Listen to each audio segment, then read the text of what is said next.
முக்குள் தான் தோன்றி முடிவது போல மக்களாய் பிறந்தோர் மடிவது திண்ணம் என்கிறார் பாரதியார்.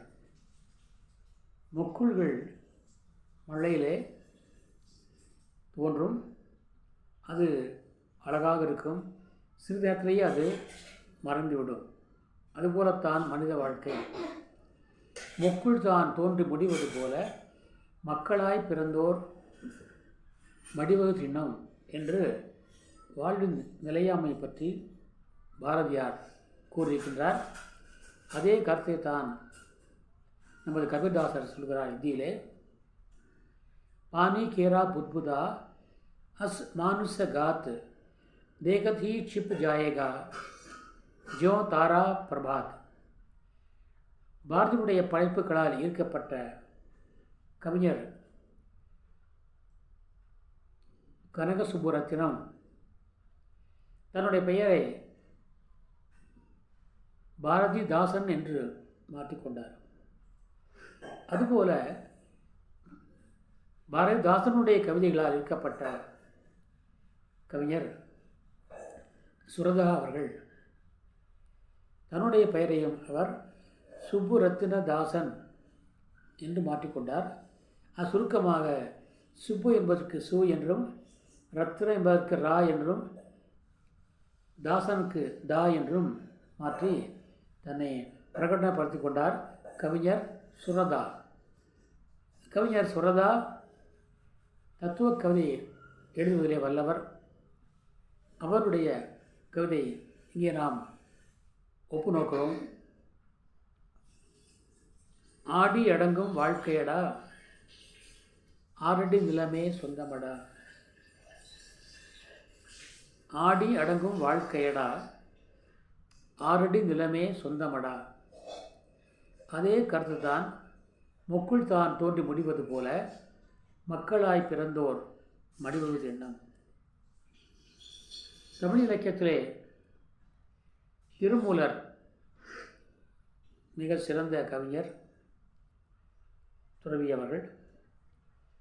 அவர் வாழ்க்கை நிலையாமை பற்றி பாடுகின்றபோது சொல்கிறார், பேரை நீக்கிவிட்டு பிணம் என்று பெயரிட்டு. ஒரு மனிதன் உயிர் இருக்கும் வரைதான் அவனுக்கு பெயர்.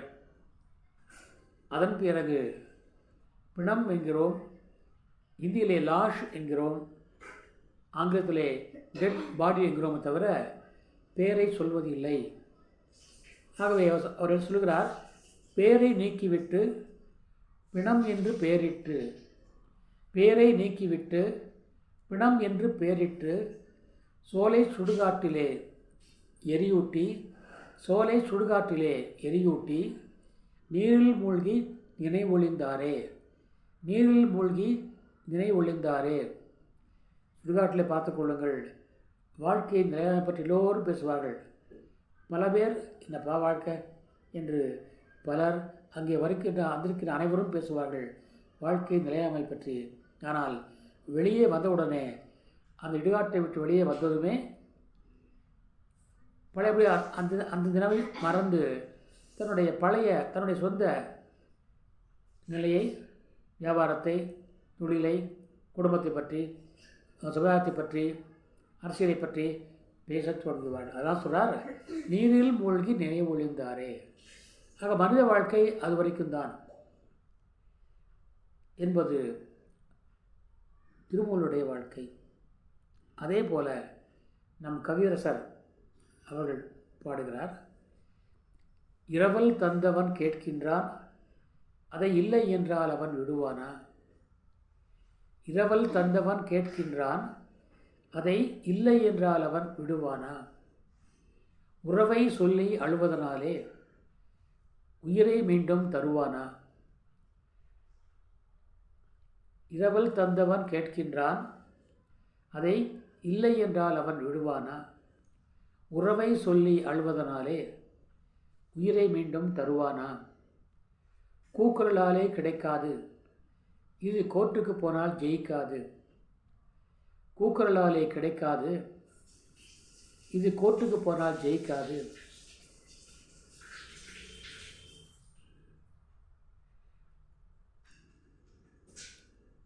அந்த கோட்டைக்கு போனால் திரும்பாது.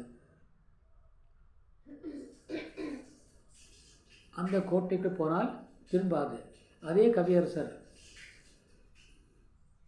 வந்தவனை கேட்டால் சென்றுவிடு என்பான், சென்றவனை கேட்டால் வந்துவிடு என்பான்.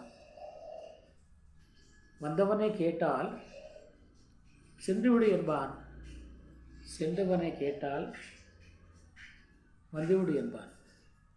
இப்படி கவியரசரும் நம்முடைய வாழ்க்கையின் நிலையாமை பற்றி சொல்லியிருக்கிறார். இன்னொரு கவிஞர் மிக அழகாக சொல்கிறார். நாம் சமத்துவம் பேசுகிறோம், சமுதாயத்திலே சமத்துவம் வேண்டும், அறிஞன் முட்டாள் என்ற பேதம் கூடாது, ஏழை பணக்காரன் என்ற பேதம் கூடாது, உயர்ந்தவன் தாழ்ந்தவன் என்ற பேதம் கூடாது, எங்கும் சமரசம் வேண்டும் என்று சொல்லுகிறோம், முழக்கமிடுகிறோம், அரசியல் செய்கிறோம். ஆனால் உண்மையில் சமுதாயம் அப்படி இல்லை. ஆனால் ஒரே இடத்தில் மட்டும்தான் அந்த சமரசம் இருக்கிறது. அது எங்கே என்று கேட்டால் அந்த கவிஞர் சொல்கிறார், ஆண்டி எங்கே, அரசனும் எங்கே, ஆண்டி எங்கே, அரசனும் எங்கே, அறிஞன் எங்கே, அறிஞன் எங்கே, அசடனும் எங்கே, அறிஞன் எங்கே, அசடனும் எங்கே, ஆவி போன பின் கூடுவார் இங்கே, ஆவி போன பின் கூடுவார் இங்கே. ஆகையினால் இதுதான் நம் வாழ்வில் காணா சமரசம் உலாவும் இடமே, நம் வாழ்வில் காணா சமரசம் உலாவும் இடமே என்று கல்லறையை பற்றி, இடுகாட்டை பற்றி இங்கே சொல்ல வருகிறார். மேலும் இந்த கவிஞர் சொல்கிறார், சேவை செய்யும் தியாகி சிருங்கார போகி, சேவை செய்யும் தியாகி சிருங்கார போகி, ஈசன் பொற்பாதம் தன்னை நாடிடும் யோகி, ஈசன் பொற்பாதம் தன்னை நாடிடும் யோகி, எல்லோரும் இங்கே ஒன்றாய் உறங்குவதாலே, எல்லோரும் இங்கே ஒன்றாய் உறங்குவதாலே நம் வாழ்வில் காணா சமரசம் உலாவும் இடமே என்று அங்கே சமரசம் மயானத்தில் மட்டும்தான் இருக்கிறது என்ற கருத்தையும் அந்த கவிஞர் இங்கே சொல்கிறார். இறுதியாக பட்டினத்தார் அவர்கள் பாடுகிறார்,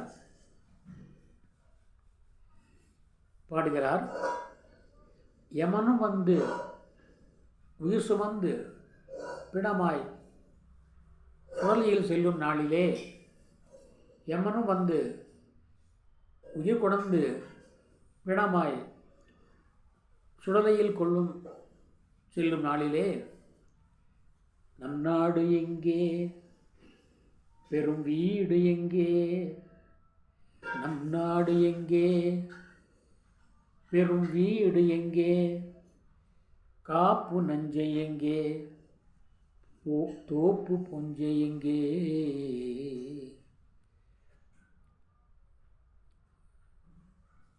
காப்பு நஞ்சை எங்கே, தோப்பு புஞ்சை எங்கே, இரும்பு பெட்டி எங்கே, அவையெல்லாம் கூட வருமோ அங்கே, வருமானம் எங்கே, வியாபாரம் எங்கே, மனைவி மக்கள் எங்கே, வைத்த ரொக்கம் எங்கே, வாங்கின வட்டி எங்கே, இரும்பு பெட்டி எங்கே, அவையெல்லாம் கூட வருமோ அங்கே.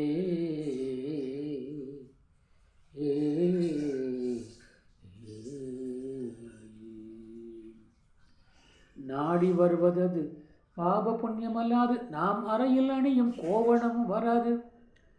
நாடி வருவதது பாவ புண்ணியமல்லாது நாம் அறையும் அணியும் கோணமும் வராது. நாம் அறையில் அணியும் கோவணமும் வராது.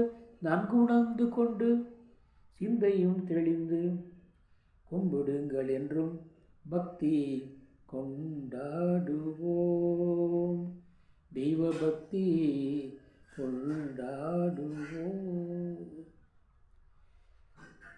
ஆக இந்த இகசுகத்தினை மறந்து பக்தியை கொண்டாடினால் இந்த இறப்பு பிறப்பு இல்லாத வாழ்வை அடைவோம் என்றுதான் அனைத்து மகான்களும் கூறியிருக்கின்றார்கள். ஆகவே மனித வாழ்க்கை நிலையற்றது. ஆகவே நிலையான புகழை பெற வேண்டும் என்றால் ஒரு மனிதன் தனக்காக வாழாமல் பிறருக்காக வாழ வேண்டும். முடிந்தவரை பிறருக்கு சேவை செய்து வாழ வேண்டும், உதவி செய்து வாழ வேண்டும். கவியரசர் பாடுவார், மானம் பெரியது என்று வாழும் மனிதர்களை மான் என்று சொல்வதில்லையா, தன்னை தானும் அறிந்து கொண்டு ஊருக்கும் சொல்பவர்கள் தலைவர்கள் ஆவதில்லையா. ஆக தானும் அறிந்து கொண்டு ஊருக்கும் செய்யணும், செய்பவன் தான் தலைவன் ஆவான். இல்லாவிட்டால் தலைவனாக மாட்டான். அவன் வாழ்க்கை நிலையற்று போய்விடும். நிலையற்ற வாழ்க்கையை நிலையாக எண்ணி துன்பம் செய்யாதீர்கள், பிறருக்கு நீங்கள் துன்பம் இழைக்காதீர்கள் என்ற கருத்தை இங்கே அனைத்து கவிஞர்களும் நமக்காக சொல்லி சென்றிருக்கிறார்கள். आग हमें दूसरों के लिए जीना चाहिए। परार्थ ही परम सेवा है। हमारे परमपिता परार्थ की हमें बताते हैं। तो हमें स्वार्थ के लिए ना जीते हुए परमार्थ के लिए जीना चाहिए। परमार्थ के लिए जीने वाला ही महान बनता है, वही अमर बनता है, उसी का नाम संसार में फैल जाता है, वो यश पाता है, नाम पाता है, फेम पाता है, सब कुछ पाता है। इसलिए हमें ये जीवन को, जो सांसारिक जीवन को व्यर्थ समझकर दूसरों की सेवा में, परमार्थ की सेवा में अपना जीवन बिताना चाहिए। इसी तथ्य का बोधन प्रस्तुत दोहे में हमने देखा। पानी केरा बुदबुदा ऐस मानुष गात, देखत ही छिप जाएगा जो तारा प्रभात। इस प्रकार हम दूसरों के लिए जिए और समाज में प्रेम फैलावे, प्रेम के लिए जिए, प्रेम के लिए मरें, परमार्थ के लिए जिए, परमार्थ के लिए मरें। इसी सत्य का अवलोकन हमने प्रस्तुत दोहे में और तुलना में देखा। इस प्रकार हम जिएंगे और हर जगह पर प्रेम को फैलाएंगे, प्रेम को बसाएंगे। इस दुनिया में प्रेम की दुनिया बसाएंगे, सबसे प्रेम करेंगे, नफरत को छोड़ेंगे, नफरत को त्यागेंगे और सबको समान समझेंगे। इसी शक्ति के साथ मैं आज का ये कार्यक्रम समाप्त करना चाहता हूँ और कल एक नए शीर्षक के साथ आपसे मिलने वाला हूँ। तब तक के लिए धन्यवाद। அனைவரும் அன்பை போற்றுவோம், அன்பை வளர்ப்போம், அன்பை பேணுவோம், அன்பை காப்போம் என்று சொல்லி நிறைவு செய்கின்றேன். நாளை ஒரு புதிய தலைப்புடன் தங்களை சந்திக்கும் வரை விடைபெறுவது தங்களின் ஆர் சுந்தரராஜன். நன்றி, வணக்கம், தன்யவாத், ஜெய் ஹிந்த்.